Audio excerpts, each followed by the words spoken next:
Hi, my name's Hunter Burns. Welcome to Film Hound, here presented at the Colorado Festival of Horror, where you can find amazing people like the three gentlemen I'm here with today. We got something really special. It's for the true believers. It's a comic book called True Believers. It's written by our friend Josh Viola, Stephen Graham Jones, and we got an amazing artist. His name's Ben Matsuya, and they're here to talk about the comic book set right here at the Colorado Festival of Horror. Gentlemen, welcome. Thank you. Yeah, thanks for having us. Thank you. So how did this come about? How did you come up with the idea to become True Believers? Man, that was a night of alcohol for me. So some wine, and the co-founders of the event, Brett and Jeannie Smith, we were chatting about it, and an idea came up to do something for the con, set at the con. And then I reached out to Stephen and Ben, who I've worked with both of them before, and that traded ideas. And Stephen can elaborate on that, I'm sure. Yeah. Josh said let's set a slasher at the con, at this hotel specifically. And so on a layover somewhere in the world, I sat down and banged out a script right quick. And Josh, had ideas to make it better, and we made it better together. And that's how we got the first half of the comic book. And then the second half, Josh took the lead. He wrote the second half, and I kind of did his job in that. And I came in and said, what about this? What about that? And then we sent it to Ben. Yeah. And then I read the script, loved it, kind of passed it through my filter and sketched out stuff real quick, passed it back, kind of did back and forth with the character designs and stuff. And He changed everything that we had written, though. No. But he made it beautiful. It was awesome. He was like, I would do this, but it's stupid. Yeah.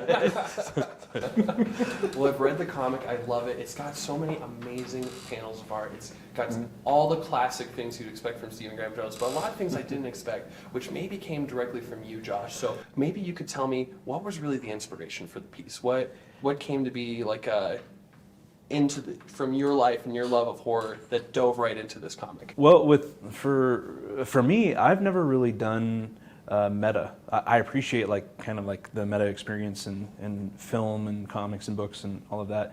You've definitely dipped in. I mean, you did definitely for the comic I published, My Hero. But I kind of wanted to play with that a little bit, and we knew since we were setting the book here that was inevitable, right? And through bouncing some ideas around with Stephen and I, it was like, what should we focus on? We know we want to do a slasher, and cosplay just makes sense. And so I think that opened up the opportunity to create this villain that we call Killr, that's a fictionalized character in this world that all of these people idolize, and then, exploring that concept of when somebody takes fandom way too far. And the fun part about it is that it kind of invites sequels too, because just like with Grendel, it's kind of like a mask you can pass on, or someone else can get infected with. And so if the person behind the mask dies or gets taken away or something, that doesn't mean the killer's gone. Right. In a way, you could almost make this the same way Wes Craven did with Scream, where it starts meta, and then eventually you'll make True Believers 2 and True Believers 3. Yeah. One will be set at college, one will be set on the movie set of True Believed. Yeah, right. And who would you guys want to play yourselves?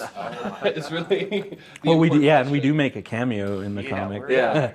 So who's going to play the movie version of you? I got Kiefer Sutherland. Of course, will do of me. course. Yes. I don't know, Lou Diamond Phillips, man. That's a great one.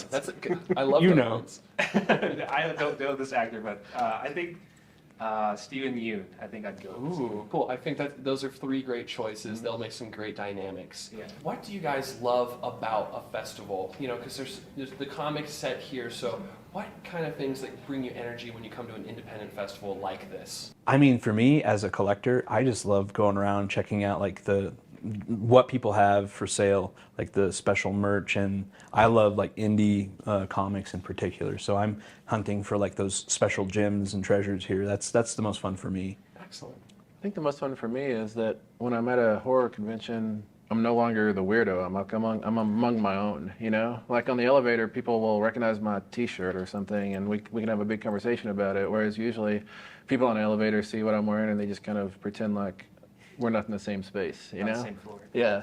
Yeah. Yeah. Yeah, for me, definitely the other artists, seeing everyone work on their passion project, like the artist alley. I love going there and talking to the other artists and being like, what are you working on?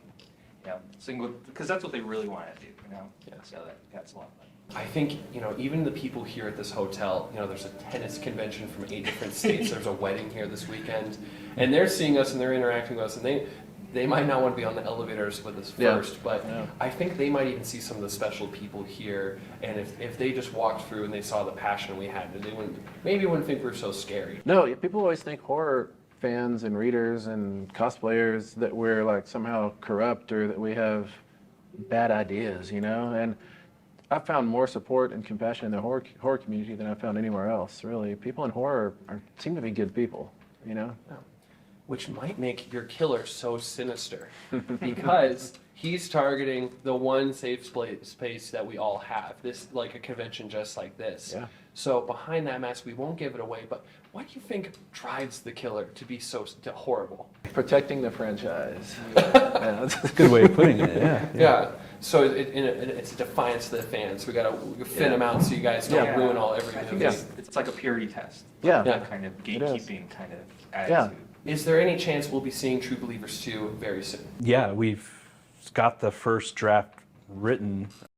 So issue 1, we hope to send to the Kickstarter backers first. They'll get the first full edition in April, roughly. And we're going to dive pretty quickly right into True Believers 2. And then because we want to have that for the con here next year, and then True Believers 3 for the year after. So we planned it as a 3-issue arc. Yeah. So. But we don't know what's going to happen in the 3rd issue yet. No. But you're keeping True Believers 2 away from us right now. Yeah. Okay. Well, I won't force you to spoil anything, but this is such a wonderful weekend. This is a weekend of sharing. So I was wondering if you guys had anyone that we haven't heard of. Maybe they're a little hidden. Maybe they're under the mask and about to explode on the horror world that you guys think we should be reading to, watching, or listening to. A good friend of mine is one of the that I've been lucky to collaborate with as a phenomenal writer, Sean Eads. He's a Shirley Jackson Award nominee, and we've done a lot together. And I think he's one of the best writers out there. So anybody that hasn't read his stuff should check it out. Yeah, Sean can really write. I agree. I would say Haley Piper. I think Haley Piper's horror is it's really uncomfortable as it should be, and she just really knows how to tell a story. I'm sure I can yeah, but they're definitely really great writers. So Oh, well, thank you, Ben. yeah, check out their stuff. Well, I mean, I think there's no one in the horror community that doesn't know Stephen Graham Jones's name, and if they haven't, they should explore it as soon as possible. Stephen, I don't want to make this all about you because you got 2 wonderful people on your wings here, but I did love Don't Fear the Reaper. I love the Indian Lakes trilogy. Is there anything that you can tell us about, the possible ending to the trilogy, maybe a title, maybe anything that's going to happen to Jay Daniels that we need to know about? Yeah, it's The Angel of Indian Lake. It comes out March 26, 2024. And just as there were 4 years between On Hunters of Chainsaw and Don't Fear the Reaper, there's also 3 or 4 years between Don't Fear the Reaper and The Angel of Indian Lake. Ooh, that's exciting. That's Yeah. amazing. And this is it's for all the marbles, I guess, Yeah. You're cashing in all your chips. Yeah, Huh? yeah. And well, that's amazing. I would love to talk about that all day. But Ben and Josh, what are 2 things that you guys are doing that is also going to be you guys could talk about here at this festival, or anything coming out soon? I have a few projects in the works. I don't know if I can actually talk about some of them yet, Yeah. but Can you do charades? Or? Yeah. I could actually.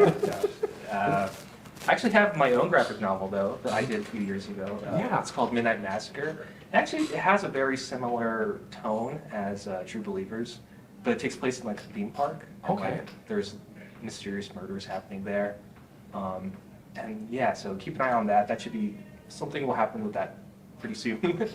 Fingers crossed. I love the sound of that. Midnight Mass is one of my Midnight favorite Massacre, yeah. stories, so Midnight Massacre has got to be even better. Yeah. There you go. And how about you, Josh? I have a novella coming out next year that I co-wrote with Sean for Clayton of Cell Dweller's new album. So that will be out for Scandroid, his Scandroid side project. And then I'm currently working on a project with Carter Wilson. He's a USA Today bestseller. But we're working on a project together that'll be out soon. And I have a number of comic books and anthologies that are coming out through Hex Publishers, which is my publishing house. So you run Hex Publishers. I do. Yep. Wow. So Okay. Hex is my baby. Now the whole picture is complete. Now I understand how cool this whole table is. Oh, thank you. Yeah, Thanks, this is amazing.